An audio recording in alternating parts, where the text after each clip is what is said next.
Normalmente, cuando surge el concepto de la rebeldía, de romper con el sistema establecido o lo que sea, la mente se va casi de forma automática a algo físico, a algo rotundo, ¿no? Claro, a la acción. Exacto. Viene a la cabeza la imagen de alguien lanzándose a lo desconocido, rompiendo moldes, manchándose las manos de barro en el mundo real. Pero la realidad actual, parece haber sustituido esa fricción por una especie de, digamos, rebeldía de escaparate. Puro postureo, sí. Eso es. Basta con asomarse a cualquier plataforma digital para ver perfiles repletos de frases incendiarias. Ya sabes, proclamas que proyectan un peligro inminente y una furia incontenible contra el mundo moderno. Y el contraste resulta casi cómico, la verdad, porque, la abrumadora mayoría de las veces quien está tecleando esa revolución lo hace en pijama. Totalmente. Desde el sofá. Claro, desde el confort más inofensivo de su casa. Absolutamente inmerso en la misma rueda y en la misma rutina que tanto critica en la pantalla. Es una disonancia brutal, ¿no te parece? Es una locura. Y esa disonancia es precisamente el motor de nuestra inmersión de hoy. Vamos a diseccionar una paradoja contemporánea muy extraña a través de 2 textos ensayísticos que tenemos sobre la mesa. Unos textos interesantísimos, por cierto. Sí, increíbles.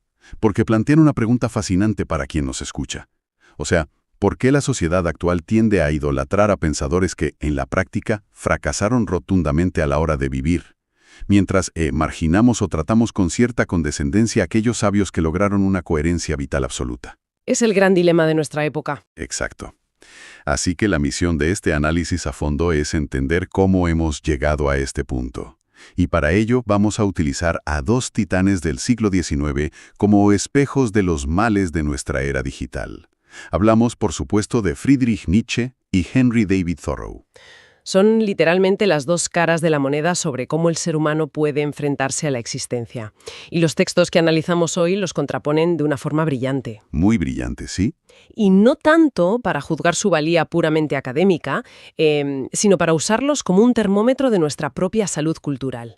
Muestran cómo la forma en que una sociedad elige a sus héroes intelectuales revela en el fondo sus miedos más profundos. Vale, vamos a desempacar esto, porque el texto plantea a Nietzsche como el rey indiscutible de lo que denomina el simulacro. Así lo llama, sí. Y esto es algo muy visible en el día a día. Todo el mundo se ha cruzado con Nietzsche en el muro de alguna red social, ¿verdad? Madre mía, a diario. Esas frases que destilan una fuerza sobrehumana, pura testosterona intelectual. Proclamas como, lo que no me mata me hace más fuerte. O esa tan poética de, hay que tener caos dentro de sí para dar a luz a una estrella danzarina. Un clásico de las redes. Claro, y se utilizan para adornar biografías o, yo qué sé, darle un aire profundo a un vídeo corto de alguien yendo al gimnasio levantando pesas. Lo fascinante aquí es lo que revelan las fuentes sobre esa gigantesca brecha entre la épica literaria que él construyó y su realidad material. Su vida real, vaya. Exacto. Nietzsche se erigió como el gran profeta de lo dionisíaco. Hablaba constantemente del cuerpo, del vino, del éxtasis, de la fuerza indomable de la voluntad frente a una moral decadente. Celebraba la embriaguez de la vida. Sobre el papel, claro. Sobre el papel, porque la lectura atenta de su biografía nos muestra una vida diametralmente opuesta. Vivió de forma monacal, recluido, huyendo constantemente de un clima que castigaba su salud. Sí, iba de pensión barata en pensión barata. Eso es. Era un enfermo crónico, asediado por problemas estomacales gravísimos, casi ciego, y dependía de fuertes medicamentos para soportar unas migrañas que, lo paralizaban durante días. Y esa es la parte que más choca de todo esto, porque el clímax de su vida no fue convertirse en ese célebre superhombre invencible y ruidoso del que teorizaba sin parar. Para nada. Su punto de quiebre fue un colapso mental absoluto en una plaza de Turín. Un episodio donde acabó abrazando el cuello de un caballo que estaba siendo maltratado a latigazos por su dueño. Un colapso por compasión, fíjate. Exacto.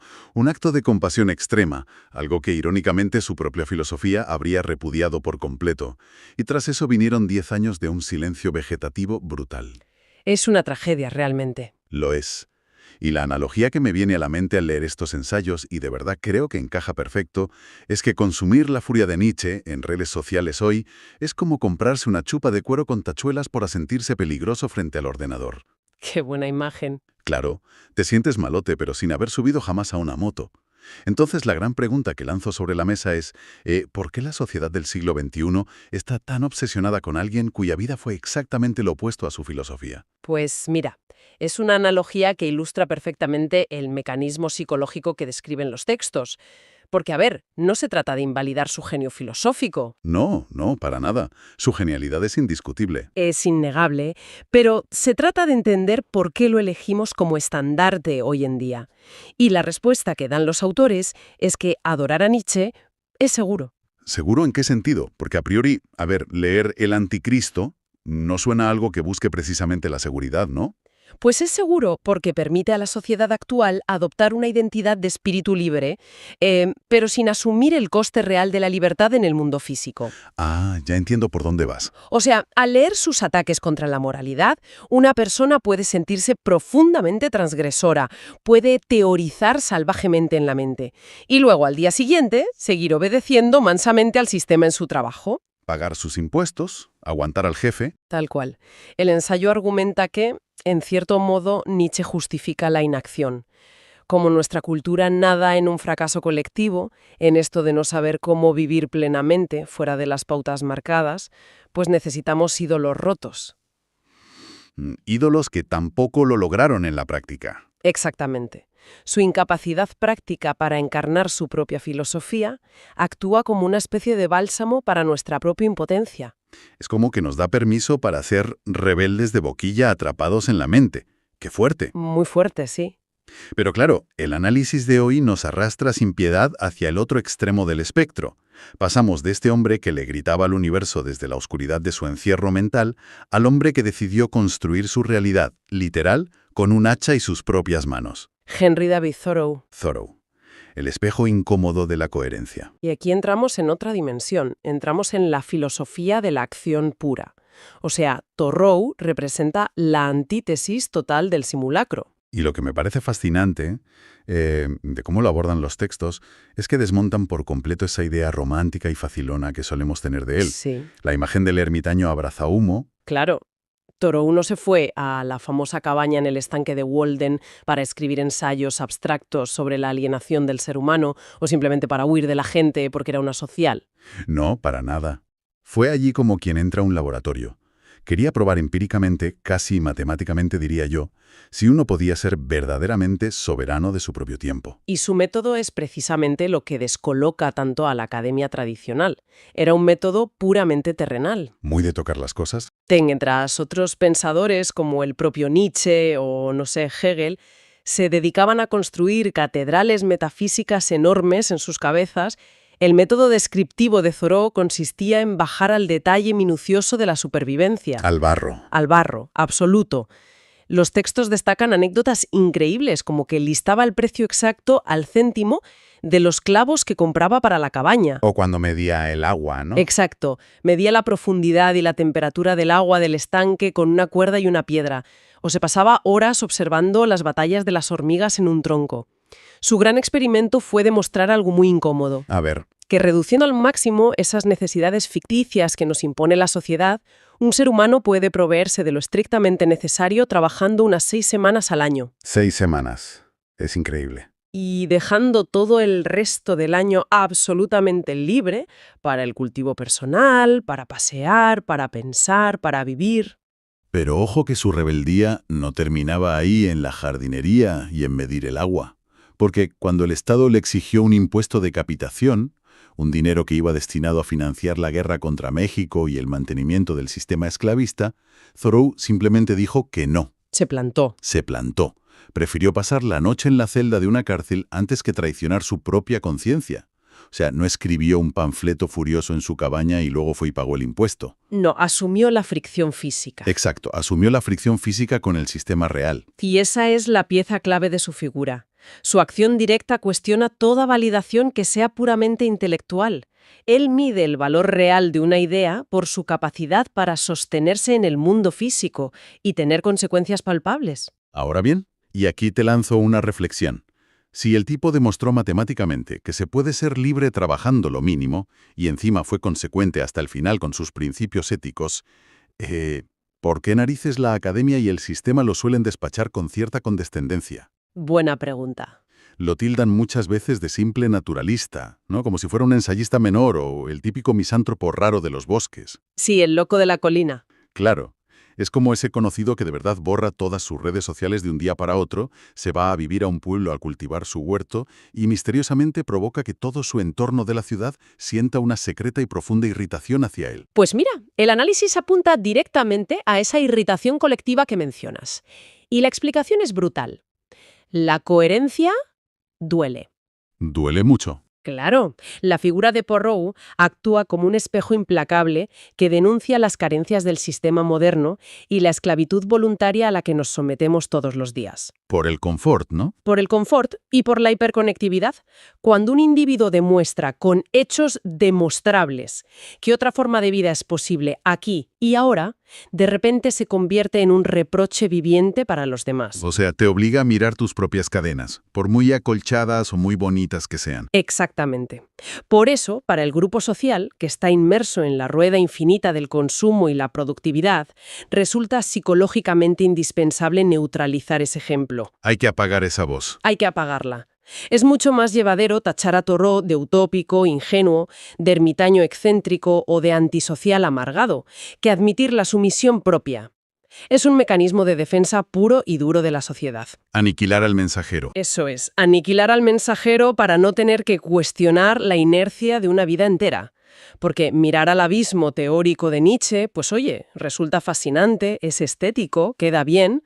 Pero mirar la lista de la compra de Thoreau exige cambios materiales que casi nadie está dispuesto a hacer. Buf, totalmente cierto. Y bueno, aquí es donde se pone realmente interesante, porque los textos dan un paso más allá de la biografía pura y dura. Sí, profundizan en lo espiritual. Exacto. Sostienen que la forma en que cada uno de estos pensadores habitaba el mundo físico determinó directamente cómo entendían algo tan complejo como lo sagrado, el sentido último de la existencia. Entramos en la dicotomía entre hacerle la autopsia al concepto o experimentar lo que los textos llaman el Dios de la vida. Un concepto precioso. Y admito que esta parte me descolocó un poco al leerla, ¿eh? Porque yo siempre había pensado que la famosa frase de Nietzsche, aquello de «Dios ha muerto», era simplemente la declaración oficial del ateísmo moderno, un punto y final. Es lo que nos enseñan en el instituto, claro. Sí, pero los ensayos dicen que no mató a nada, sino que le hizo la autopsia a un cadáver de papel. O sea, ¿a qué se refieren exactamente con esto? Pues se refieren a que Nietzsche en realidad combatió fantasmas puramente intelectuales. Hay que entender muy bien su contexto. Él creció en un ambiente de un protestantismo asfixiante. Un corsé tremendo. Tremendo. Rodeado de mujeres muy piadosas, pastores, una moral estricta. Así que el Dios al que él ataca con tanta furia no es una experiencia viva del misterio del universo, sino un concepto moral judeo-cristiano que él percibía desde niño como el enemigo de la vitalidad. Un concepto de papel, claro. Eso es. Y el intelectualizar tanto esa lucha cayó de lleno en la trampa de su propio laberinto. Al demoler la teología tradicional con una ferocidad argumentativa que era inigualable, lo que hizo en el fondo fue crear más teología, pero en negativo. Teología del vacío. Exacto. Su ateísmo radical seguía estando profunda y enfermizamente obsesionado con la figura de Dios. Se pasó toda su vida haciendo la disección forense de una idea que ya estaba muerta en su interior. Y por tanto, pues nunca logró salir de las ruinas de esa catedral teórica que él mismo derrumbó. Claro. Visto así, parece que se quedó atrapado discutiendo eternamente en un foro de Internet contra sus propios demonios, ¿sabes? Sí, gastando toda la batería en eso. Gastando toda su energía vital en ganar un debate abstracto. Mientras tanto, en la otra orilla, tenemos el trascendentalismo de Thoreau que plantea un contraste que es abismal. La noche y el día. Thoreau no pierde ni un segundo discutiendo sobre dogmas o debatiendo la existencia divina en un papel. Simplemente apaga el ruido, sale por la puerta de su cabaña y se va a dar un paseo por el bosque. Si conectamos esto con el panorama general de lo que venimos hablando, vemos que su acercamiento a lo sagrado era un misticismo puramente físico. Físico al 100%. Para Thoreau, lo divino no residía en las iglesias con olor a humedad y con los techos cerrados. Estaba diluido en la propia naturaleza. Los ensayos relatan cosas impresionantes, como que él leía la creación, por así decirlo, simplemente observando cómo se derretía la arena y el hielo en la ladera de las vías del tren durante la primavera. Era su forma de rezar. Sí. Y describen que zambullirse en el agua helada del estanque de Walden cada mañana no era solo una cuestión de higiene, era su verdadero bautismo diario. Claro, y la gran diferencia aquí es la presencia frente al aislamiento. El ateísmo radical de Nietzsche era un síntoma evidente de su confinamiento, tanto mental como físico. Solo lidiaba con conceptos en su cuarto. Solo conceptos. Y al derribar el concepto, ¿qué quedó? Solo quedó el vacío, el nihilismo más absoluto. En cambio, Thoreau, al basar toda su filosofía en el contacto directo con la tierra, pues saltó por encima de todo ese fango intelectual directamente hacia la salud. Hacia la vida. Hacia la vida. Experimentar al Dios de la vida, como dicen muy bien los textos, requiere estar ahí presente. Exige atención plena, exige ensuciarse las botas en el barro y, sobre todo, el enorme coraje de enfrentarse al misterio sin el paraguas protector de ninguna teoría escrita. No se puede pensar el estanque, hay que mojarse en él. ¡Qué buena frase! Entonces, ¿qué significa todo esto para el mundo hiperintelectualizado de hoy? Porque el texto hace un diagnóstico sobre cómo el mercado y el sistema procesan a estos dos pensadores en la actualidad.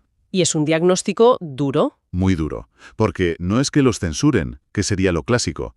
Es mucho peor, los domestican por completo. El ensayo habla de un capitalismo de ficción y utiliza un término que me ha dejado pensando muchísimo de verdad. Lo llama el reflejo de los espejos. Esto plantea una pregunta importante sobre nuestra sociedad actual. ¿Por qué ese reflejo de los espejos describe de forma magistral la falsa descarga de dopamina que rige nuestro tiempo? Las redes sociales, vaya. Claro. El sistema económico ha entendido perfectamente que la coherencia real y la rebeldía genuina de un Thoreau son muy peligrosas para su funcionamiento, pero a la vez también ha detectado que el ser humano tiene una nostalgia profunda e instintiva por esa vida auténtica. Todos queremos sentirnos libres en el fondo. Exacto. Así que, ¿qué hace el sistema? Convierte esa nostalgia en un producto de consumo de masas. Es la vida por procuración. O sea, sustituir la experiencia brutal de vivir por la simple observación de las epifanías de otros a través de la pantalla del móvil. Tal cual. El análisis señala que nos sentimos profundamente rebeldes simplemente porque retuiteamos a cuentas que suenan rebeldes. ¿O le damos a me gusta? Eso es. Nos sentimos conectados con la naturaleza o con el minimalismo porque consumimos horas, literalmente, horas, de vídeos de personas organizando cajones o cortando leña en YouTube. Es un espejismo. Somos, como dice el texto textualmente, nietzscheanos inconscientes. O sea, individuos armados con una ironía brutal, capaces de deconstruir y hacerle la autopsia a cualquier discurso cultural en redes sociales con un cinismo impecable, pero que entran en pánico absoluto si se quedan a solas, en silencio, en medio de un bosque sin cobertura en el móvil. Es que esa es la definición de domesticación. Y el fenómeno de la mercantilización afecta a ambos filósofos de maneras que, fíjate, casi parecen una broma macabra del destino. Ya ves. Fijémonos un momento en cómo el mercado ha absorbido a la figura de Thoreau, por ejemplo. Lo de Thoreau es traca, sinceramente. Ha pasado de ser el emblema histórico de la reducción extrema de necesidades a convertirse básicamente en el santo patrón del glamping. Sí, el glamping, exacto. Hoy en día se venden tiendas de campaña de lujo que te cuestan miles de euros. Una locura. Se diseña ropa de montaña de alta costura que está pensada exclusivamente para pasear por el asfalto de las grandes ciudades o para ir a por el pan. El típico abrigo de expedición ártica para ir en metro por Madrid. Exacto.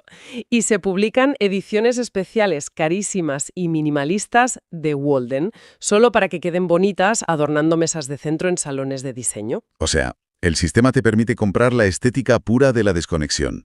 Te alquilan una cabaña rústica, eso sí, con wifi de alta velocidad y jacuzzi. Imprescindible el wifi. Claro, para pretender ser Thoreau durante un fin de semana, calmar un poco la angustia vital subiendo un par de fotos a tus redes y volver el lunes a la oficina como un engranaje del sistema perfectamente engrasado. Es la estética de la rebeldía. Sí, pero completamente vaciada de su riesgo y sobre todo de su renuncia material. Y ojo que el tratamiento corporativo que le han dado a Nietzsche no se queda atrás, ¿eh?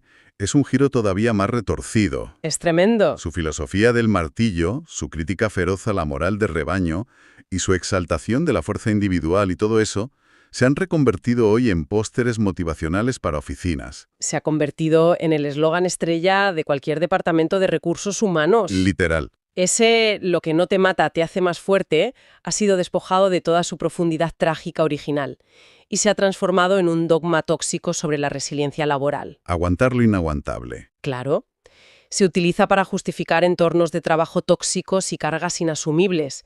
Si el empleado se quema por el estrés pero aguanta estoicamente, está demostrando ser ese superhombre corporativo del mes. Qué perversión del concepto. Total. Se coge a uno de los críticos más feroces de la sumisión humana y se le utiliza precisamente para que la gente soporte la explotación sin protestar.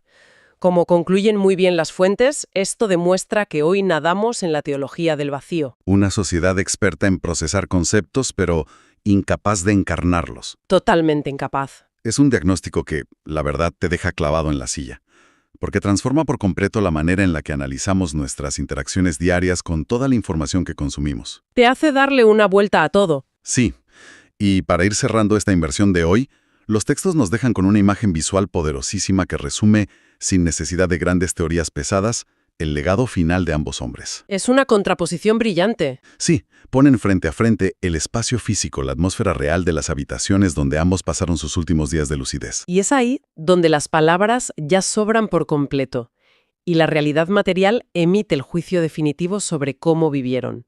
Veamos los dos escenarios. Por un lado tenemos la habitación de Nietzsche. Tanto en Sils Malia como en su último retiro en Turín, el espacio se describe invariablemente en las biografías como un búnker oscuro. Un búnker, literal. Persianas bajadas constantemente, para evitar que la luz natural agravara sus problemas de fotofobia y sus migrañas insoportables.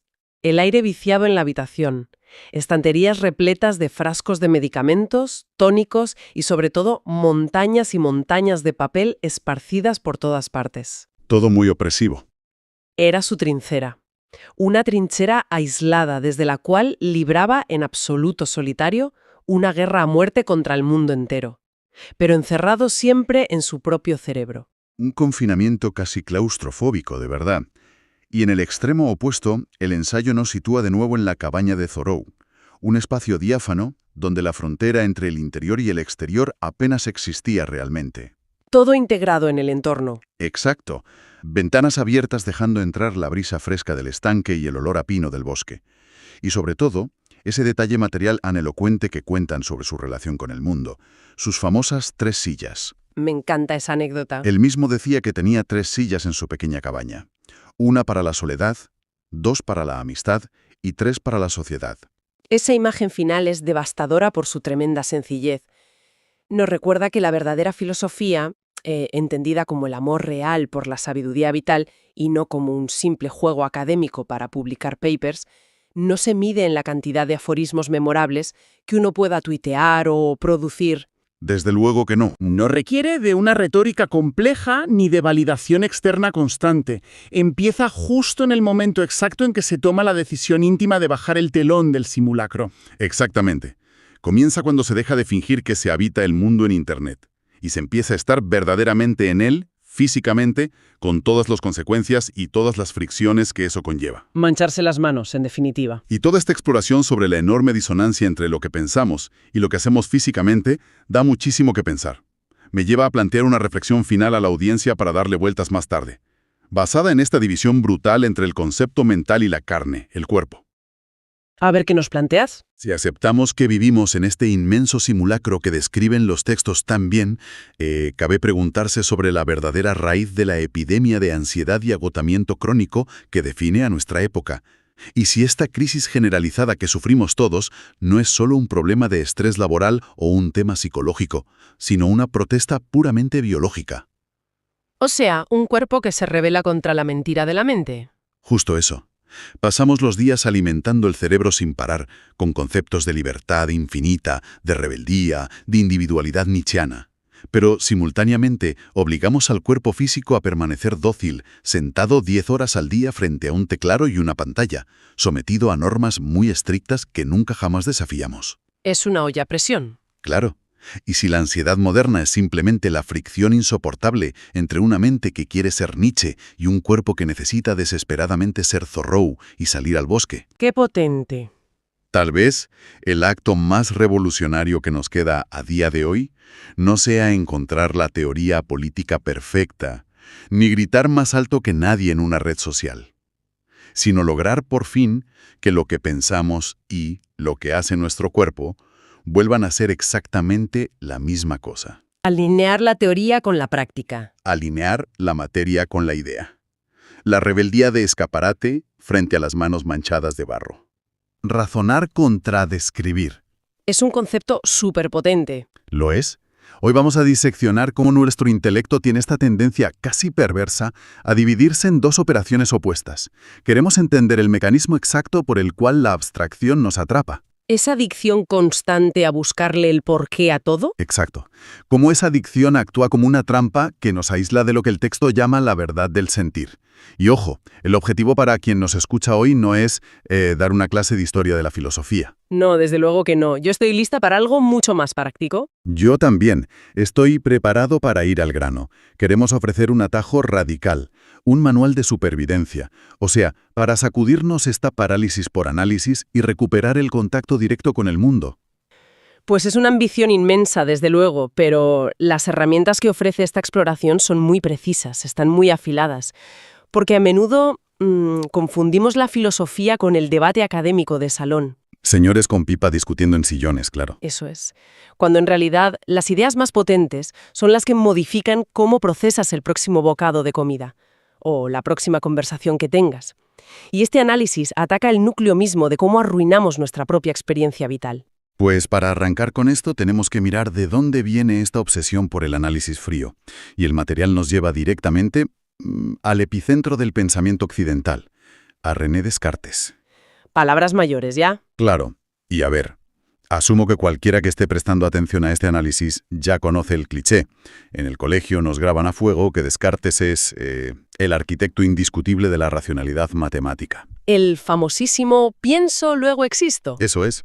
O sea, cuando visualizamos su legado pensamos en geometría analítica, en mentes completamente separadas de los cuerpos, en una lógica implacable, fría y, bueno, estéril. Sí, como una calculadora humana. Pero lo que estamos explorando hoy le da la vuelta a ese tablero por completo.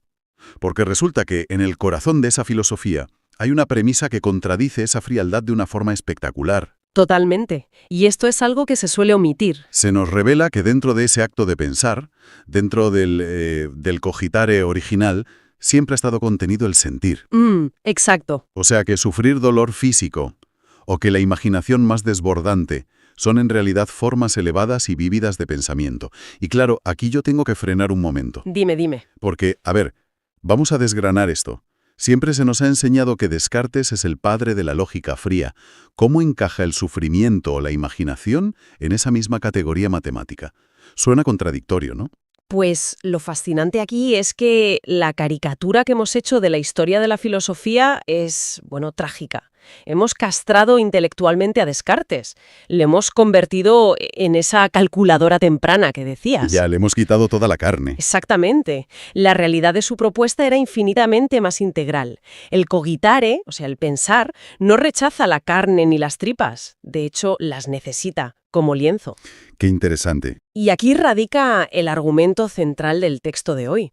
El problema que sufrimos no es el pensamiento en sí mismo. No se propone una lobotomía voluntaria donde debamos poner la mente en blanco, ¿sabes? Claro, no se trata de dejar de pensar y convertirnos en amebas instintivas. Eso es.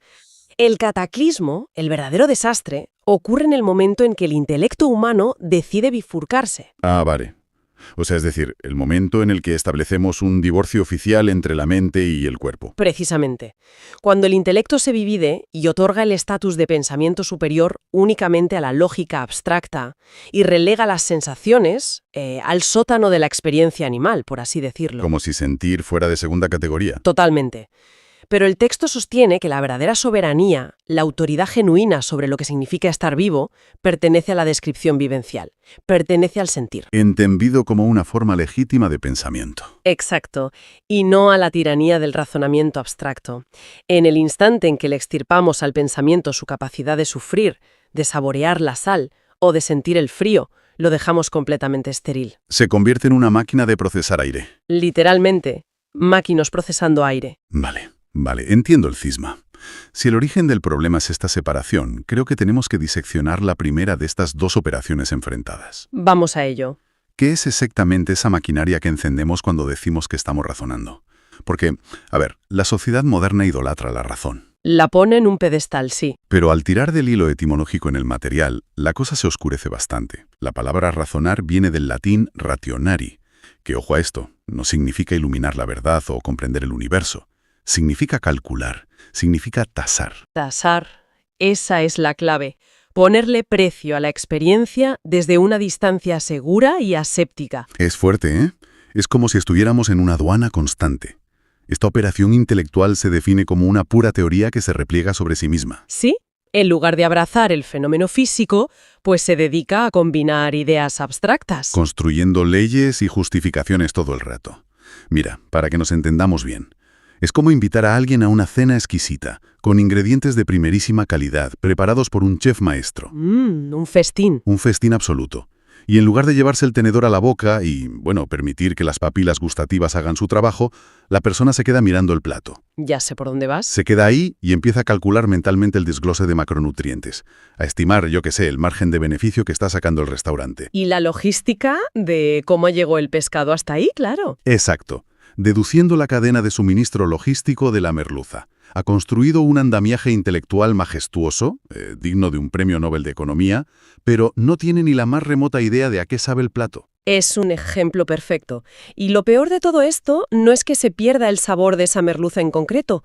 Lo grave es el mecanismo cognitivo que se esconde detrás. ¿A qué te refieres exactamente? Pues a que la mente humana tiene un ancho de banda limitado. Si destinas, digamos, el 80% de tu energía neuronal a construir ese andamiaje, a calcular y tasar el entorno, estás retirando literalmente recursos fisiológicos. Ah, claro, recursos que necesitas para saborear. Exacto, los recursos necesarios para el procesamiento sensorial. Estás robando la sangre de tus sentidos para alimentar tu abstracción. Por eso este enfoque intelectualiza tanto la vida que genera una distancia insalvable con las cosas. Te separa del mundo. Te separa. Y esto nos lleva a la palabra más devastadora de toda esta exploración, a mi juicio. El razonamiento, entendido así, anestesia. Ostras, anestesia. Frena ahí un segundo porque esa palabra es un dardo envenenado. Es fuerte, sí. A ver, cuando pensamos en anestesia, normalmente pensamos en alivio del dolor. Alguien te opera, te pone en anestesia y, chico, das las gracias. Claro, es una salvación médica. Pero claro, en este contexto, el coste de no sentir dolor es no sentir absolutamente nada. Exactamente. La anestesia no discrimina. Apaga los receptores del terror y del dolor, sí, pero también erradica por completo la posibilidad del éxtasis o del placer. Te deja plano. Plano total. Al abordar la vida, que es por naturaleza un evento caótico y visceral, como si fuera un problema matemático que exige una solución, activamos ese mecanismo paralizante. Ya, queremos controlarlo todo. Claro, el ser humano contemporáneo tiene un afán desesperado de control y prefiere renunciar al cuerpo y al impacto directo de la realidad con tal de no enfrentarse a la incertidumbre. Y al hacer eso, pues queda prisionero. El texto tiene un concepto brillante para esto. Lo llama el laberinto de la mente. Un laberinto que construimos nosotros mismos. Construimos muros hechos de justificaciones, de teorías, de causas hipotéticas. Y esos mismos muros nos impiden tocar la textura real de las cosas. Y vaya si lo vemos hoy en día. Lo vemos amplificado con una fuerza brutal. Yo lo veo constantemente en esta obsesión moderna por la optimización. O sea, hay una necesidad imperiosa de tener un porqué para absolutamente todo. Sí. Nada puede ser gratuito. Nada.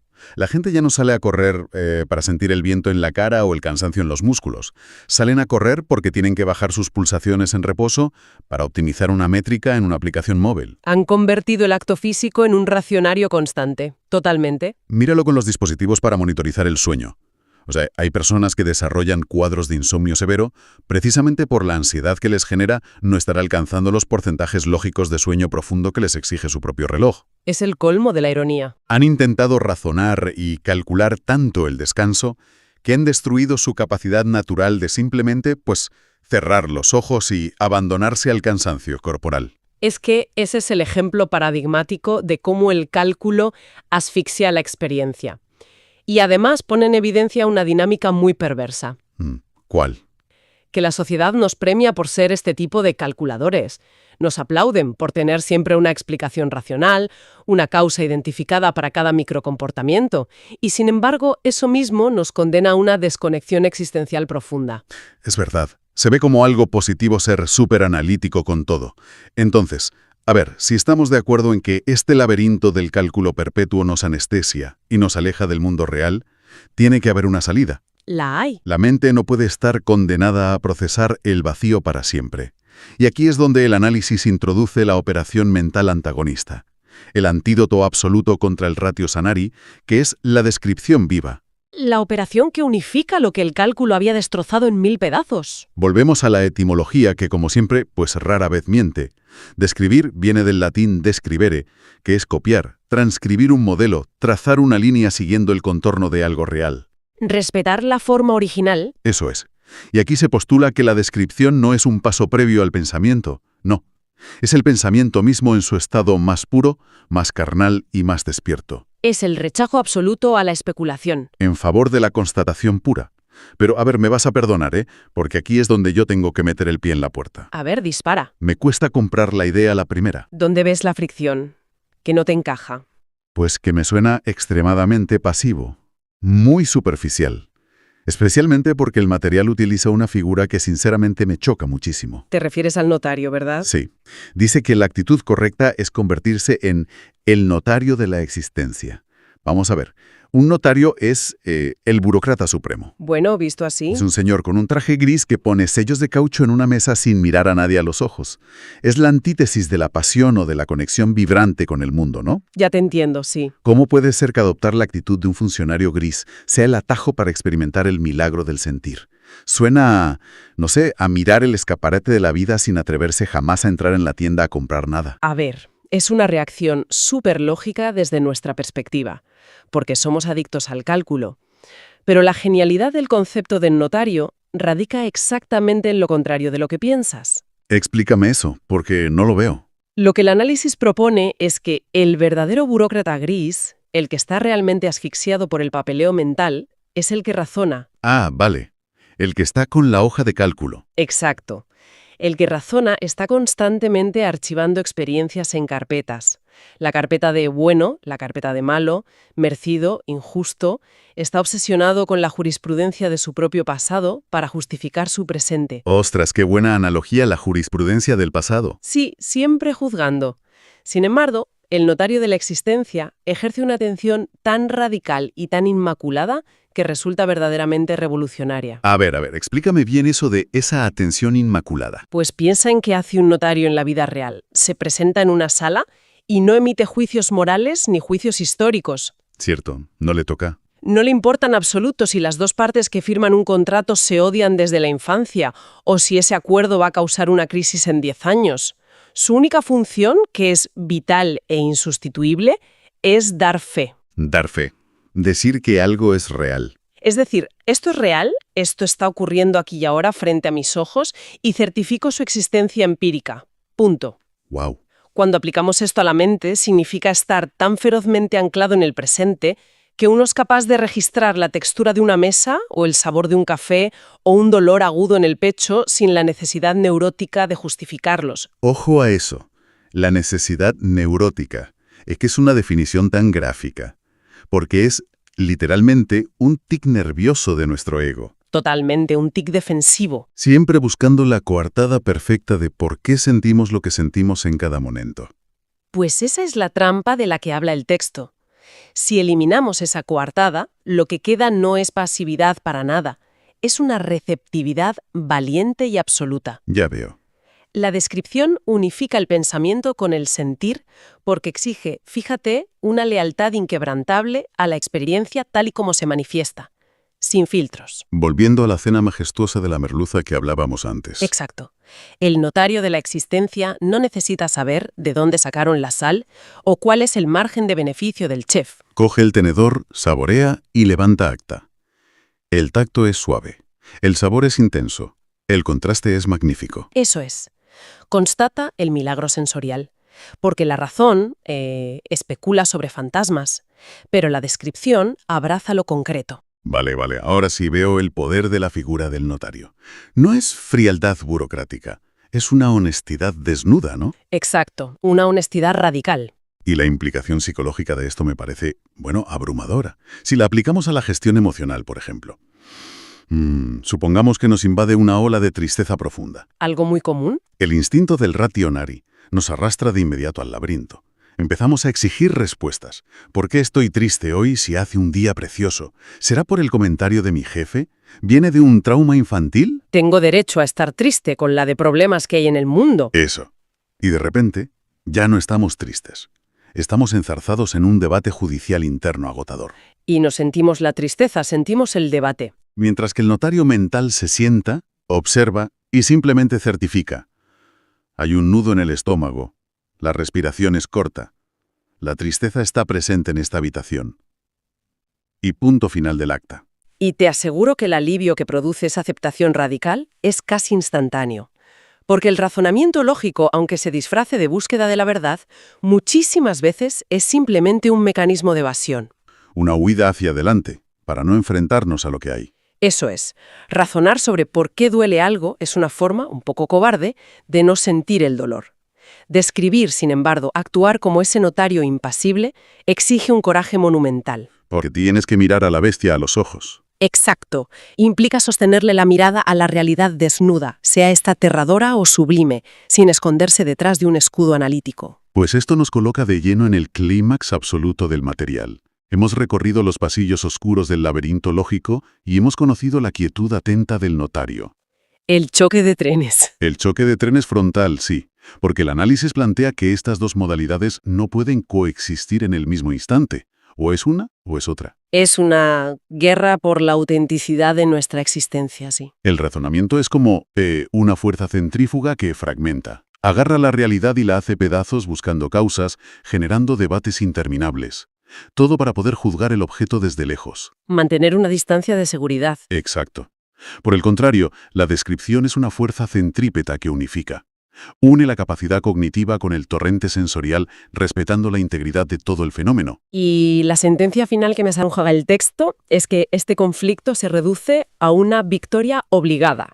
O nos quedamos con la idea estéril o abrazamos la existencia vibrante. Uf, es una disyuntiva implacable, ¿eh? No deja margen para la tibieza ni para puntos intermedios. Ninguno. Y la conclusión ineludible a la que nos empuja todo este armazón filosófico es lo que el autor llama el triunfo del relato sobre la teoría. El triunfo del relato, me encanta. A ver, explícanos cómo la narrativa vital vence a la ecuación matemática. Pues mira, la teoría levita. El razonamiento puro se pierde en el cielo de las abstracciones, persiguiendo leyes universales y silogismos. Pero esos silogismos nos sangran, nos sudan y nos sienten. Es un cielo esterilizado por completo. Totalmente estéril. La descripción, sin embargo, el relato, hace el trabajo sucio y necesario. Planta los dos pies firmemente en el barro y en la tierra. Y lo hace con un único propósito, certificar el milagro del sentir. Es decir, el relato acepta la vida tal cual es. El triunfo del relato significa aceptar que la vida humana no es un puzzle cósmico que debamos resolver mediante lógica deductiva. No es un problema de matemáticas. Es una historia que debe ser contada, testimoniada y, sobre todo, vivida en toda su textura. Menuda bocetada de realidad a nuestra necesidad de justificarlo todo, ¿eh? O sea, la afirmación subyacente aquí es que la existencia misma no necesita una sola razón de ser para estar justificada. No le hace falta nada más. El mero hecho de poder percibir el frío, la luz o la textura de la madera ya es el fin último. No hace falta buscar un porqué superior a todo eso. Exacto. Lo que nos urge cultivar, lo que este análisis nos exige, no es una mayor capacidad de procesamiento lógico. Es agilidad narrativa. Agilidad para contar lo que pasa. La destreza mental y sensorial para relatar nuestra propia experiencia de una manera rica. Y, citando la esencia de la idea, para complacernos en ella. Complacernos en el puro hecho de constatar que estamos aquí. Y ojo, que esto requiere una reeducación cognitiva profunda. Ya te digo. Estamos tan entrenados para desenfundar el bisturí del análisis ante cualquier mínimo estímulo que soltarlo y coger el pincel del descriptor se siente al principio casi como un acto de negligencia. Sientes que no estás haciendo los deberes. Tal cual. Pero es la única forma de recuperar el volumen de la vida. Cambiar la pregunta constante de ¿qué significa esto? Por la afirmación rotunda de esto es exactamente lo que siento. Es un giro copernicano brutal. Significa básicamente dimitir de nuestro cargo autoimpuesto de auditores del universo. Sí, dejar el puesto. Dejar el puesto y aceptar ser los relatores de nuestra propia vida. A ver, A lo largo de esta inmersión, la verdad es que hemos desmantelado bastante equipaje mental. Bastante, sí. Empezamos derribando esa figura intocable del Descartes calculador, descubriendo que el pensamiento real exige la presencia de la carne y el sufrimiento. Una sorpresa para muchos, seguro. Totalmente. Luego, desnudamos el mecanismo tóxico del racionar o cufre. Vimos cómo esa adicción a tasar y calcular pues nos consume el ancho de banda y nos inyecta una anestesia paralizante. Ese laberinto donde solo hay ecos. Y ninguna experiencia real. Y finalmente, pues hemos encontrado el rescate en el arte de transcribir la realidad, en ese notario valiente que renuncia a la coartada neurótica del porqué. Para simplemente levantar acta del milagro sensorial del presente. Es un trayecto fascinante, de verdad. Desde la disección asfixiante hacia la totalidad vibrante. Y creo que la gran victoria de comprender estos mecanismos es que su laboratorio de pruebas es inmediato. Lo tienes al alcance de la mano. No hace falta retirarse a una montaña sagrada. El campo de batalla es la próxima interacción humana que tengamos, el próximo atardecer o la próxima ráfaga de incertidumbre que nos asalte. Exactamente ahí reside el verdadero valor de todo esto. Y por eso, para cerrar ya, quiero dejar sobre la mesa un pensamiento provocador. A ver, cuéntame. Una derivada lógica de todo lo que hemos explorado hoy. A ver, vivimos asfixiados en una era que idolatra el dato empírico, que mide la productividad de cada respiración, vamos. La tiranía de los relojes inteligentes y el rendimiento. Eso es. Exigimos una causa científica para cada fluctuación del comportamiento. La tiranía del por qué es absoluta. Pero, ¿qué pasaría si a partir de que salga el sol mañana decidiéramos suspender temporalmente esa dictadura? Ostras. ¿Qué pasaría si nos declaráramos en huelga de razonamiento y nos dedicáramos exclusivamente a ejercer como los notarios insobornables de nuestro propio sentir? Uf, pues las implicaciones para la salud mental colectiva serían francamente incalculables. O sea, romperíamos la rueda. Imagínate. ¿Cuánto cambiaría nuestra relación con la epidemia moderna de la ansiedad, por ejemplo? Si en lugar de intentar resolver nuestra propia vida, como si fuera, no sé, un electrodoméstico estropeado, cambiáramos esa obligación por el simple y audaz placer de certificarla. De dejar constancia. Si cuando el pecho nos aprieta o la alegría nos desborda, apagáramos la calculadora, cogiéramos aire y levantáramos acta, validando que el simple hecho de sentirlo ya es suficiente. Es que es un territorio que merece muchísimo la pena explorar, aunque sea solo por el alivio de dejar de calcular durante un rato. Razonar contra describir. Y el objetivo en este análisis es desentrañar un conflicto monumental que libramos a diario sin darnos cuenta. Es la batalla entre la fría abstracción de nuestra mente y la fidelidad cruda de la experiencia directa. Es que este documento no se queda en la superficie de un debate ligero. Va directo a la raíz de cómo procesamos la realidad, planteando un diagnóstico estructural tremendo. Sugiere que el intelecto humano tiende a bifurcarse en dos avenidas radicalmente opuestas frente a cualquier fenómeno vital. Dos caminos que no tienen nada que ver el uno con el otro. Nada. Por un lado tenemos la inercia de razonar, que es lo habitual, y por otro la opción mucho menos transitada, de describir. Las implicaciones psicológicas de elegir una vía sobre la otra alteran por completo nuestra calidad de vida, y eso es lo que vamos a ver hoy. Para quienes vivimos en un mundo absolutamente saturado de sobreanálisis, donde parece que se exige tener una teoría impecable para justificar cada pequeña decisión, pues este texto funciona como un salvavidas inesperado. Propone una forma de reconectar con el pulso real de nuestro entorno. Y para empezar a entender esta dicotomía, el documento rescata a un gigante de la filosofía, René Descartes. Palabras mayores. Ya ves, pero lo hace desde un ángulo que rompe por completo los esquemas tradicionales que solemos tener sobre él. Claro. Es que, históricamente, la mención de Descartes evoca de inmediato su famosa máxima del pienso luego existo. Y la verdad es que hemos heredado una interpretación de ese pensamiento vinculada casi en exclusiva al intelecto gélido, al raciocinio algebraico. A la lógica pura y dura, vamos. Eso es, lógica deductiva pura. Lo fascinante aquí es que el texto recupera una matización vital sobre su concepto original del cogitare, del acto de pensar.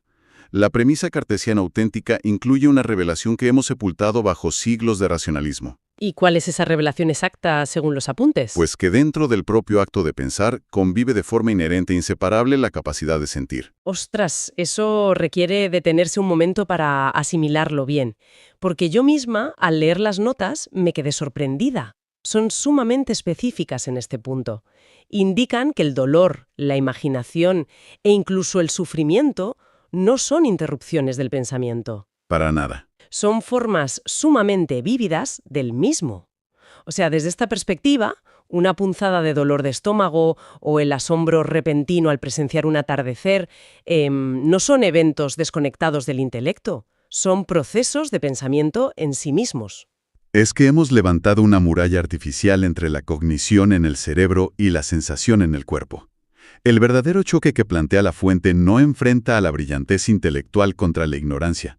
Ese no es el debate. Entonces, ¿cuál es el campo de batalla real? El campo de batalla real se sitúa entre la dictadura del razonamiento abstracto, que opera como una mente desvinculada y flotante, y la soberanía de lo que el texto llama descripción vivencial, que no es otra cosa que el intelecto encarnado, habitando el presente sin filtros teóricos. Vale, para visualizar mejor la diferencia abismal entre pensar desde esa desconexión o desde el sentir corporal, propongo que nos traslademos mentalmente a un restaurante de alta cocina. Me parece un ejemplo perfecto. Imaginemos. Supongamos que una persona se sienta a la mesa y le entregan el menú. Puede leer la carta de principio a fin, memorizar la composición química de cada plato, estudiar cuántas calorías tiene una esferificación de aceituna. Indagar en la biografía del chef, comprender la tradición culinaria del sitio. Exacto, todo eso. O sea, todo eso es un esfuerzo intelectual titánico y totalmente válido, ¿no? Sí, un esfuerzo que sin embargo no aporta absolutamente nada sobre el sabor real del plato. Ni un solo matiz. Cero. Esa misma persona podría dejar la carta a un lado, coger un tenedor, llevarse la comida a la boca y simplemente experimentar el bocado. Sentir lo que pasa en ese momento. Tal cual. Notar el contraste de temperaturas, la textura crujiente, el ácido, el dulce.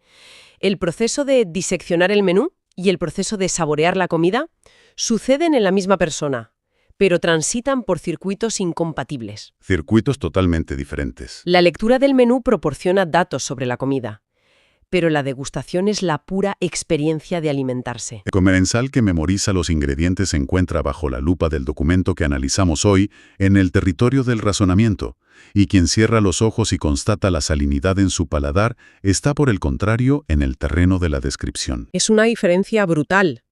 La disección que hace el texto de esa primera actitud, la de razonar, resulta verdaderamente incisiva. Al rastrear la etimología en las fuentes, descubrimos que razonar proviene del latín rationareari, un verbo que se traduce directamente como calcular o tasar. Calcular y tasar son términos que evocan, no sé, la labor de un auditor frente a una hoja de cálculo interminable, midiendo pérdidas y ganancias. Sí, esa actitud de contable. Y esa postura tiene consecuencias profundas cuando se aplica a la vida íntima. El texto define esta postura como un pensamiento que se enrosca sobre sí mismo, alimentándose de pura teoría. En lugar de abrazar la crudeza de ese plato de comida de nuestra analogía. Exactamente. El razonamiento se dedica a empaquetar ideas abstractas, buscando leyes causales y construyendo silogismos de hierro. La advertencia central de las fuentes es tajante. Quien razona no experimenta su entorno, sino que le interpone kilómetros de distancia analítica. Lo aleja por completo. Convierte lo vivo en un concepto, y al hacerlo logra anestesiar el impacto vital. Anestesiar. Me parece clave esa palabra. La elección de ese término en los apuntes no parece casual. Alude a la eliminación del dolor, por supuesto, pero conlleva el precio ineludible de perder toda sensibilidad, de adormecer por completo el contacto con lo real. Es un precio altísimo. Y hoy en día vemos este mecanismo anestésico por todas partes. Pensemos en la industria del bienestar y sus aplicaciones tecnológicas. Ahora mismo, una persona puede despertarse por la mañana y en lugar de estirar los brazos, respirar profundo y preguntarse cómo siente su cuerpo hoy, lo primero que hace es consultar una pantalla. Coge el reloj inteligente de la mesilla, claro. Eso es. Lo mira para que una aplicación le diga, mediante un algoritmo matemático, qué porcentaje de descanso reparador ha tenido. O sea, hemos externalizado la sensación corporal hacia el cálculo de un dispositivo. Ese ejemplo ilustra la trampa de forma impecable. El razonamiento construye una torre de control monumental. Pretende ofrecer la métrica exacta y la justificación causal de cada parpadeo. Pero en ese ansia de tasar las horas de sueño profundo, se renuncia, como expone el documento de forma literal, al cuerpo y al sabor. Qué buena expresión. Gemonciar al cuerpo y al sabor. Sí, el individuo queda atrapado en un laberinto de métricas y deducciones, olvidando cómo se siente simplemente estar despierto. Vale, pero llegados a este punto, siento la necesidad de plantear una resistencia considerable a los argumentos del texto. A ver, dispara. Entonces, ¿qué significa todo esto? Si el razonamiento consiste en desentrañar las causas, en aplicar el rigor analítico para entender el universo, ¿no reside precisamente ahí el motor de la evolución humana? Entiende por dónde vas. Claro, esa curiosidad calculadora es la misma que ha erradicado enfermedades, levantado ciudades enteras y descifrado el genoma humano. Cuesta aceptar que una fuente califique la necesidad de justificar los fenómenos como una necesidad casi neurótica. ¿Dónde trazamos la línea? Plantear esa objeción es fundamental para no malinterpretar la tesis. Si conectamos esto con el panorama general, resulta evidente que la crítica no va dirigida contra el progreso científico, tampoco contra la capacidad intelectual que nos permite construir un puente colgante. Vale, el texto no es anticiencia. Para nada. El peligro radica en el instante en que extrapolamos esa herramienta calculadora diseñada para dominar el entorno físico y la aplicamos como un bisturí sobre nuestra propia experiencia íntima y emocional. ¿Entendido? Es el error clásico de utilizar un martillo para atornillar un tornillo. Destrozas el material en el proceso. Es un fallo de categoría monumental. Intentamos resolver nuestras tristezas o nuestros miedos como si fuesen ecuaciones de segundo grado, que deben despejarse. La etiqueta de necesidad neurótica se justifica por la compulsión subyacente. Esa necesidad de controlarlo todo. Eso es. Frente a una experiencia dolorosa o incluso abrumadoramente bella, nuestra mente, movida por el pánico a lo incontrolable, se lanza a construir un andamiaje teórico. Buscamos un marco psicológico o una teoría sociológica para encapsular lo ocurrido. ¿Y qué conseguimos con eso? Pues que esa maniobra especulativa nos blinda contra el impacto directo. Miramos la existencia desde la barrera, convencidos de que, al haber etiquetado el evento, mantenemos el control sobre él. ¡Ostras! Ese exceso de teorización encubridora lo practicamos todos constantemente. Imaginemos la recepción de un mensaje de texto de una persona que nos gusta y resulta ambiguo, o más seco de lo normal. Madre mía, el clásico mensaje que te deja dando vueltas en la cama. Exacto. En lugar de sostener la incomodidad corporal del miedo al rechazo o la inseguridad visceral del momento, arrancamos una maquinaria analítica hiperactiva. Y empezamos a investigar. Tal cual. Empezamos a desleanar por qué ha usado un punto final en lugar de exclamaciones. Revisamos el historial de conversaciones. Cruzamos datos con sus niveles de estrés en el trabajo.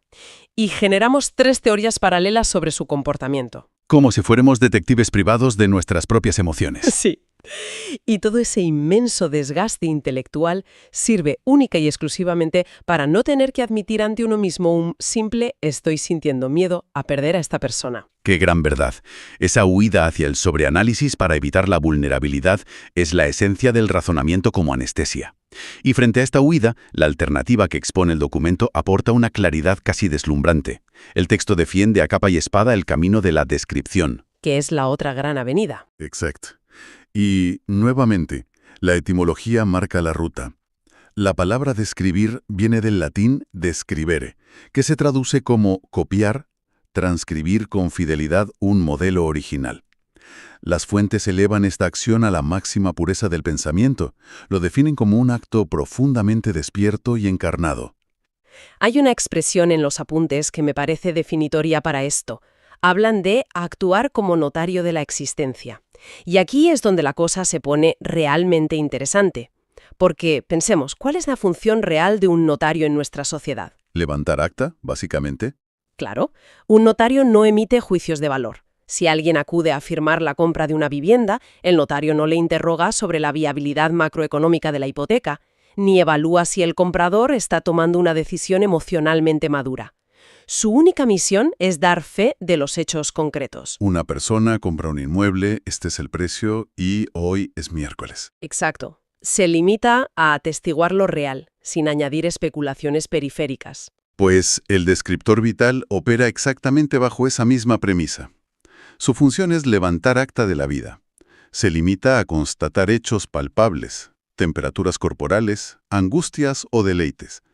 Pero la clave diferencial radica en la ausencia total de esa urgencia neurótica por dotarlos de una coartada racional. O sea, no intenta explicarlos. Para nada. Quien describe no intenta elaborar una tesis doctoral con su sufrimiento para ganar una discusión interna.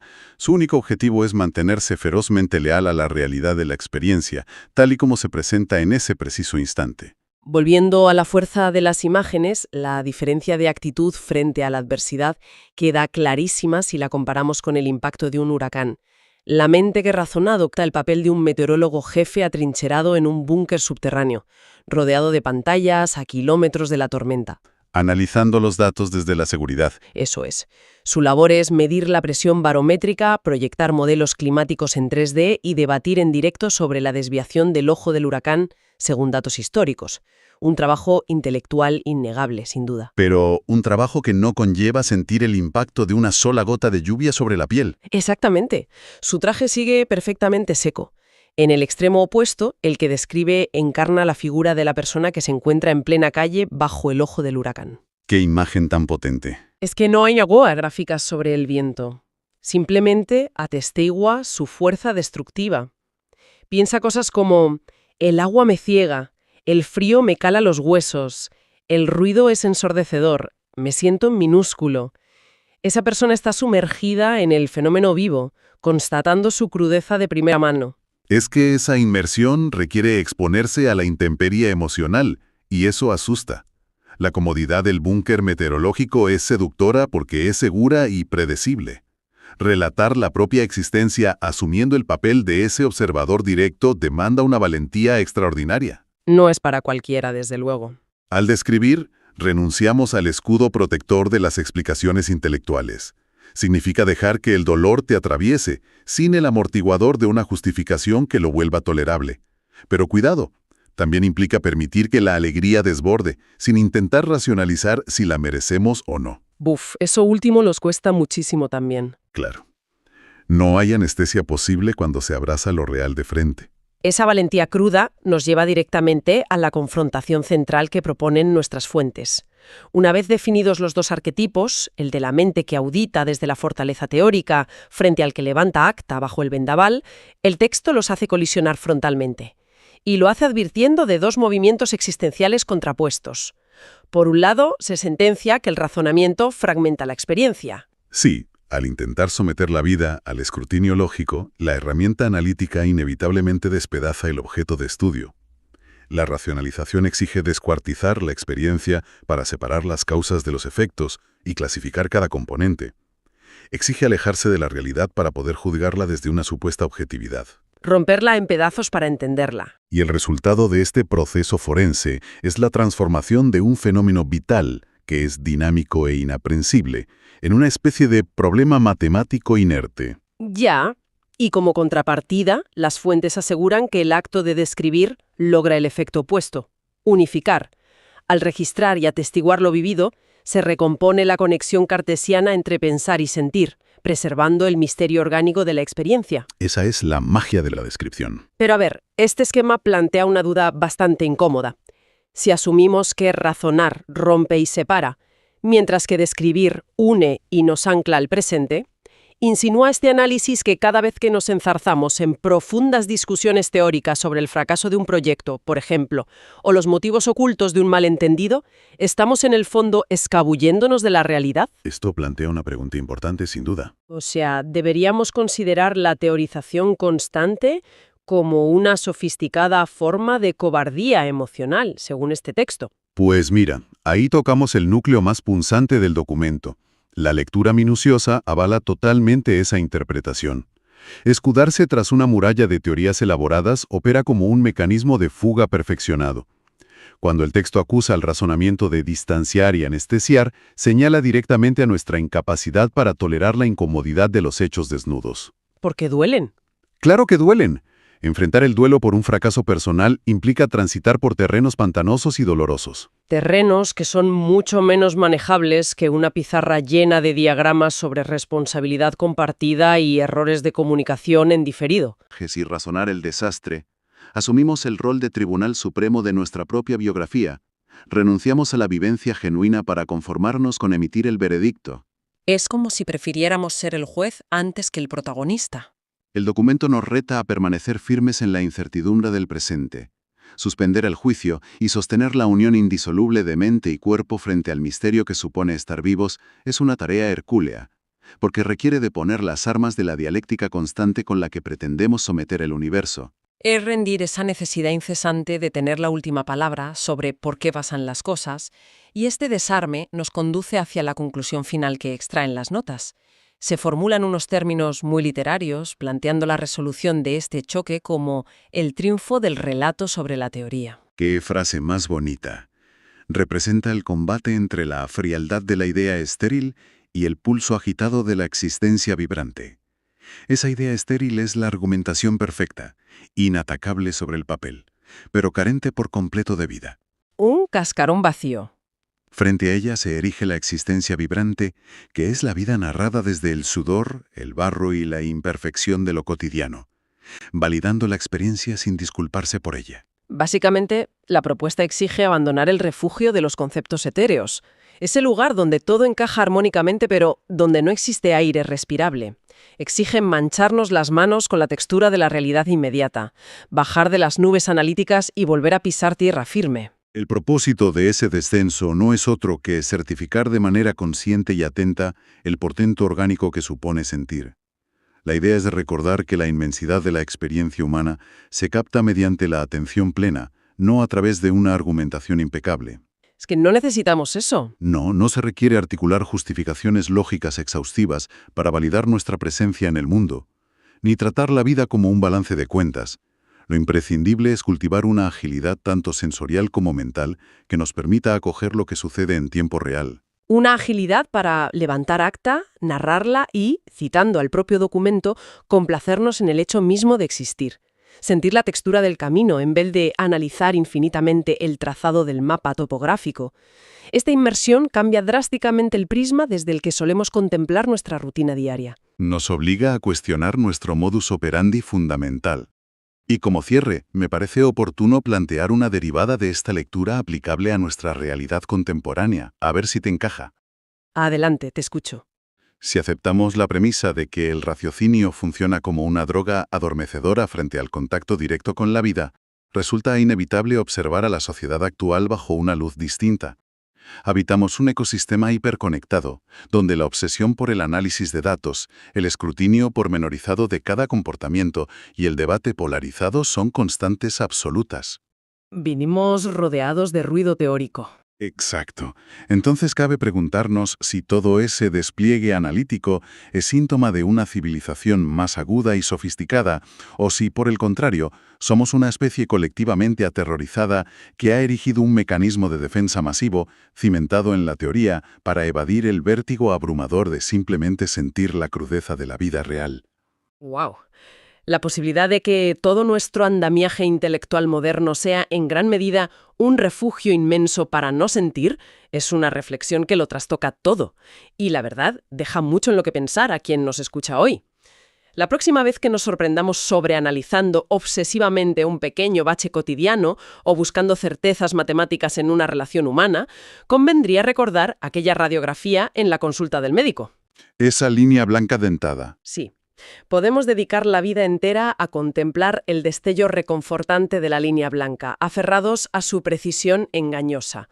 O podemos apagar la pantalla, salir a pisar el asfalto y limitarnos a atestiguar cómo el frío nos corta la respiración. Digamos cómo nos relacionamos con la esencia de la existencia, o lo sagrado, llámalo como quieras. Y el punto de partida es fuerte. O sea, el texto dice literalmente que somos unos analfabetos del Dios de la vida. Es una afirmación que escuece un poco, sobre todo hoy en día. Claro, porque, tenemos más acceso a la información que nunca. Y para aterrizar este concepto, me gustaría usar una metáfora. O sea, imagínate que como sociedad hemos elegido meternos en un laboratorio a oscuras. Vale, un laboratorio oscuro, mala pinta.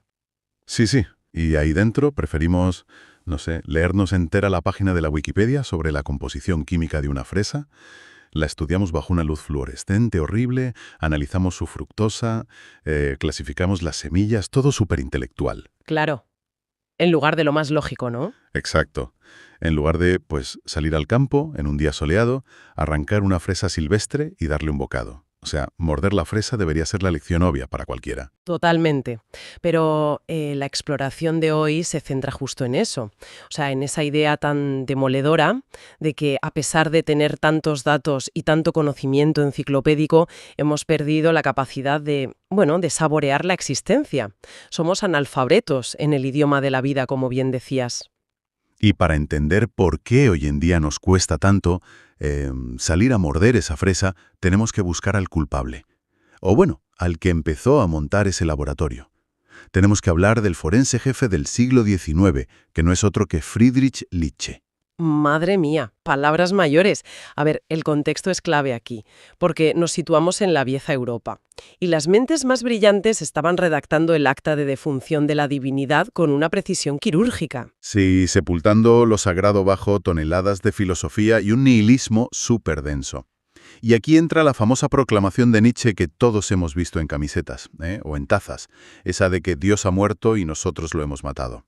Claro, y la narrativa popular siempre nos ha vendido eso como un triunfo espectacular, ¿verdad? Como el clímax de la razón humana sobre la superstición y el miedo. Una victoria.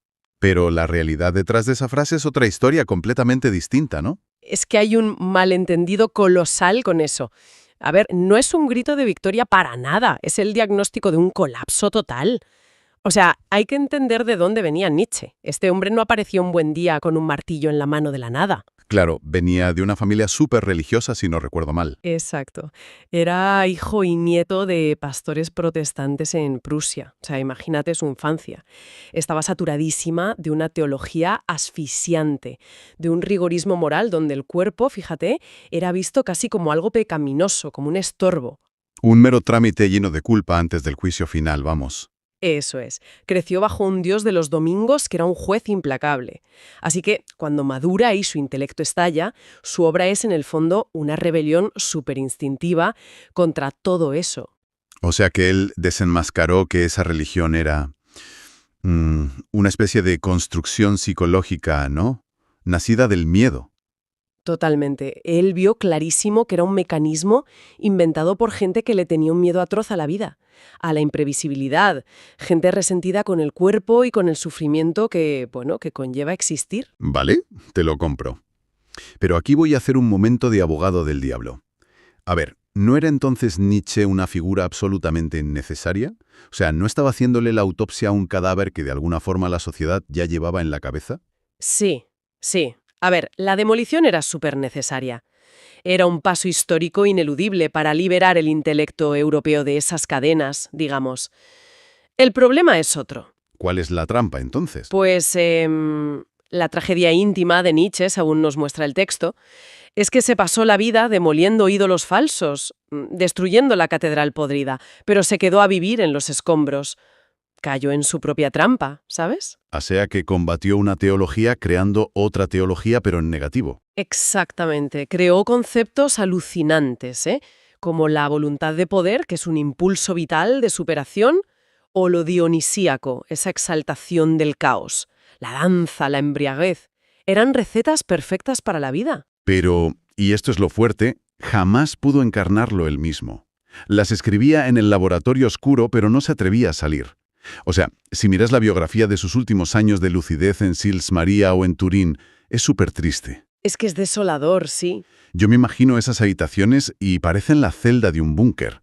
O sea, un cirujano del espíritu con las persianas bajadas todo el día porque la luz le hacía daño en los ojos. Lleno de frascos de medicamentos para las migrañas y el estómago. Exacto, empastillado, rodeado de montañas de papel, luchando él solo contra los fantasmas de Occidente.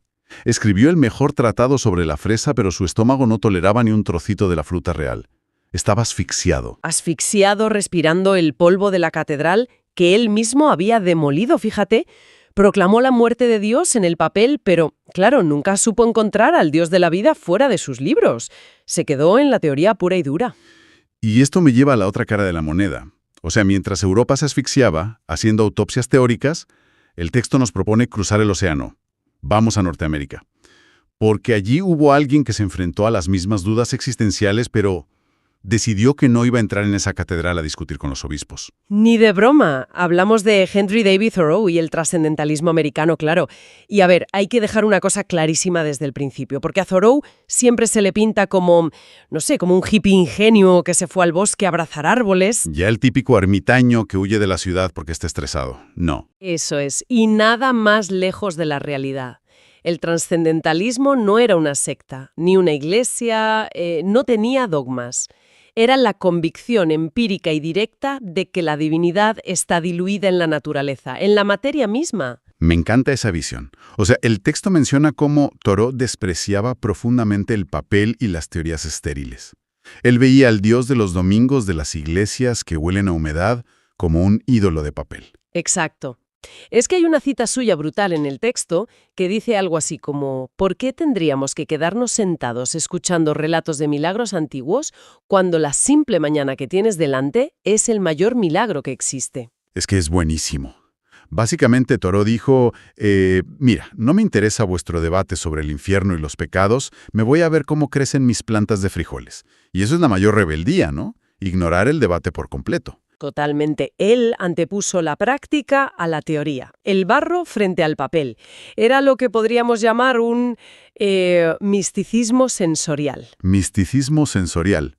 Suena súper potente, pero ¿cómo lo hacía en su día a día? Pues fíjate, en vez de escribir quejas sobre la decadencia moral en un diario oscuro, él lo que hacía era registrar la geometría exacta del hielo del estanque en invierno, o anotaba cómo cambiaba el canto de los pájaros. Su forma de bautizarse no era un sacramento en una pila bautismal. Ya, era meterse de golpe en el agua helada de Walden por la mañana. Exactamente. Experimentaba la eternidad en un martes cualquiera, en el presente continuo.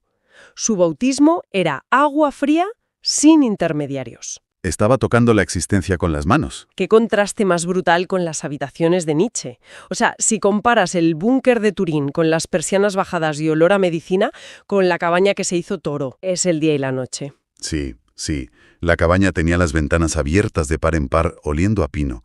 Y el detalle de las 3 sillas me parece increíble. O sea, una silla para la soledad, 2 para la amistad y 3 para la sociedad. Una vida simple pero súper anclada a la realidad física. Es que esa comparación te demuestra quién ganó verdaderamente en la práctica existencial. Porque, a ver, en los libros de historia y de filosofía, la victoria parece que se la llevó el pensador peligroso Nietzsche, y a Thoreau a veces se le trata de ingenuo. Claro, el intelectual de ciudad frente al chico del bosque. Pero fíjate, ¿quién tuvo una vida más plena? ¿Quién respiró de verdad? Thoreau no discutía con la mentira, vivía en la verdad. Y esto nos conecta directamente con nuestro problema actual, con el diagnóstico tan duro que hace el texto sobre nuestra sociedad hoy. Buf, sí. La conclusión del texto es una bofetada. O sea, dice que el mundo moderno está lleno de nietzscheanos inconscientes. Y claro, cuando lees eso dices, a ver, ¿qué me estás contando? Es una etiqueta dura, pero oye, es súper certera. Significa que somos individuos hiperintelectualizados. Hoy en día, casi cualquier adolescente domina el escepticismo como si fuera su lengua materna. Somos expertos en deconstruir cosas.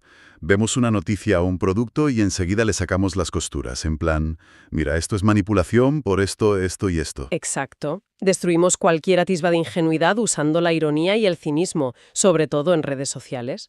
Proclamamos la muerte de cualquier ilusión porque nos da pánico que nos pillen creyendo en algo. Y eso es lo que el texto llama nadar en la teología del vacío. O sea que sabemos perfectamente por qué todo es falso y tóxico, pero no tenemos ni idea de qué es verdadero o de cómo construir algo real. Exactamente. Somos unos forenses estupendos, sabemos hacerle la autopsia a todo nuestro entorno cultural, pero no sabemos cuidar de nada que esté vivo. Es que hemos heredado la furia analítica de Nietzsche y también su encierro, porque nos encerramos en el búnker digital de las redes. Y a la vez hemos perdido por completo la capacidad de asombro de Thoreau. El texto menciona el pánico que nos da el silencio del bosque. Sí, es un miedo visceral a estar solos con la realidad sin filtros. Y a mí me hace pensar mucho en cosas súper cotidianas. Por ejemplo, hasta qué punto somos hoy incapaces de ver, no sé, una puesta de sol increíble sin sentir la necesidad biológica de sacar el móvil. O sea, interponemos la pantalla entre nosotros y la realidad para validar que eso existe. Es buenísimo ese ejemplo. Hemos sustituido el intelecto de papel del siglo XIX por el intelecto digital de las pantallas. El móvil es, digamos, nuestro laboratorio portátil. Claro, porque mirar la puesta de sol a palo seco nos abruma. Nos abruma muchísimo porque exige vulnerabilidad, exige estar en silencio bajo un árbol y simplemente tolerar o disfrutar el latido crudo de la vida. Y como somos analfabetos para experimentar al Dios de la vida de forma directa, necesitamos convertir esa puesta de sol en un archivo de datos, en un post, para poder procesarlo en nuestra cabeza. Es como si nos aterrara comernos la fresa de verdad y tuviéramos que sacarle una foto para luego estudiarla en casa. Es una ceguera contemporánea tremenda. Lo es, lo es. Hemos elegido aislamientos voluntarios súper sofisticados. Sabemos descifrar subtextos culturales en Internet, pero nos da ansiedad salir a la intemperie a que nos dé el viento en la cara sin llevar auriculares. Bueno, creo que toca hacer un poco de recapitulación porque el viaje de hoy ha sido intenso. Hemos navegado entre dos formas radicalmente opuestas de entender la existencia. Desde luego. Dos polos extremos. Por un lado, la disección intelectual en un cuarto oscuro, esa autopsia constante que nos deja aislados y amargados. Y por otro, el abrazo sensorial a la vida, el misticismo inmanente de Thoreau desde una cabaña abierta al bosque y a la experiencia cruda. Y el por qué importa todo esto, que es lo vital que debemos llevarnos hoy, es que el verdadero conocimiento, el que transforma de verdad, exige atención plena. Exige el coraje de ser libres en la práctica, y no solo pensar y debatir sobre la libertad en los comentarios de un foro. No destruyes la mentira discutiendo con ella. Exacto. La mentira no se destruye con argumentos brillantes, se destruye atreviéndote a vivir de forma afirmativa, manchándote las manos de barro, por así decirlo. O sea, cerrando la Wikipedia y yendo a morder la fresa silvestre aunque esté un poco ácida. Esa es la actitud. Pues quiero cerrar este análisis dejando una pregunta en el aire para la gente que está al otro lado. Algo para masticar cuando apaguen el audio. Porque construyendo sobre esta idea de nuestra dependencia brutal a las pantallas y el miedo que le tenemos al silencio puro, A ver, dispara, que nos dejas en tensión. si resulta que toda esta furia analítica, esta ironía y este cinismo que volcamos sin parar en nuestras pantallas es solo el eco de aquel búnker triste de Nietzsche. ¿Qué pasaría si un día de repente se cae la conexión en todas partes? El apocalipsis moderno. Sí, las baterías se agotan y las pantallas se funden a negro. Y nos quedamos a solas con el silencio denso y real de un bosque. Si de verdad constatamos que somos unos absolutos analfabetos del idioma de la vida, la pregunta es, ¿cuál debería ser la primera letra del abecedario que intentemos reaprender mañana por la mañana? ¡Qué barbaridad de pregunta! Da vértigo pensarlo, pero ojalá nos atrevamos a buscar esa primera letra. Ahí queda esa reflexión para quienes nos escuchan. Ha sido una exploración fascinante, enfrentándonos a nuestras propias contradicciones a través de estos colosos del pensamiento. Muchísimas gracias por acompañarnos a desenredar todo esto hoy.